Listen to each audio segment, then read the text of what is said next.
leather and it's fishnets.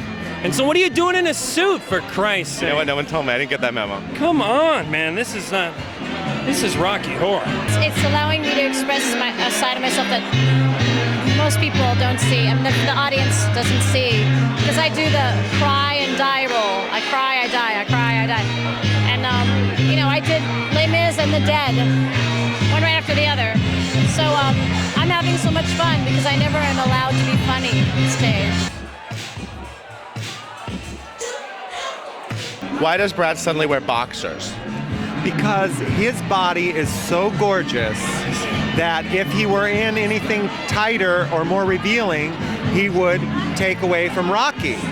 And as a director and choreographer, Chris Ashley and I knew that we wanted him for the part, but we had to consider his body because he can't compete with Rocky, and he could compete with Rocky. So you all just have to come see him in Broadway Bears 11 in June, because he'll be there. See, now I've already admitted the fact that I'm perfectly cast in the whitest role that was ever written for the stage. It was hard to face that, but when I did, it was like the first step, the 12-step program. I don't think Jarrod's really admitted it, and he's actually even more white than me because he's from Black Hills, South Dakota. He grew up on a ranch, and he has a pig as a pet. So, that says everything. I mean, I'm from Ohio, where at least we had, malls and stuff. He didn't even have that.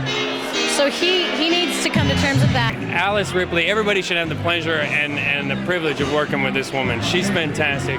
You see it, and she's incredible in the show. She's incredible in the show. She puts on like this wig, and really strange shit starts to happen to her. She like becomes this like person from Utah, and now I don't mean to like piss off anybody from Utah, but they know what I'm talking about. It's the but anyway, she's fantastic. I love her. What did it feel like to see her head on up ladder? That is the scariest part of the show for me. Like when we first did it, they didn't eddy it up. It was just my head. They hadn't put the beard or mutton chops or anything on it. So it was like, it was creepy.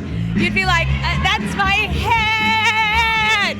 It was really creepy. And like cast members wouldn't look at it and stuff because it really freaked them out a little bit. I knew that it had a real special place in my heart from just growing up, and I wanted to play Magenta and to do it and do it well, do it like intelligently with this cast that is so talented. It's like, yeah, it can be done, Yeah, come see it, I dare you to not have fun. I dare you.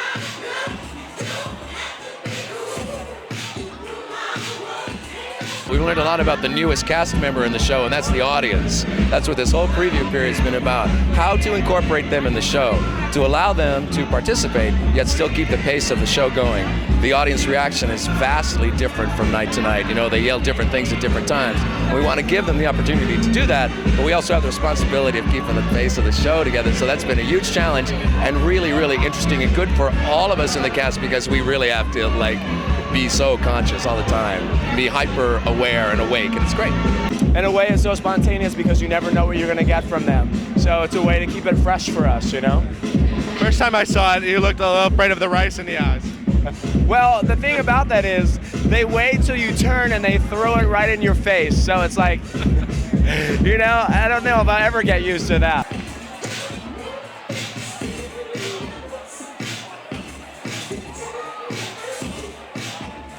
What does it all mean to you? You mean besides like a paycheck and stuff? It means you can be whatever you want to be. It really does, and that's one of the reasons why I wanted to do the show, one of the reasons why I fell in love with it when I was like 13. I was a little lesbian in the Midwest at that time. That was a big deal for me to learn that I could do and be whatever I could want it to be. It's about don't dream it, be it. It's about ballsy audacity to really, really stand out in a crowd.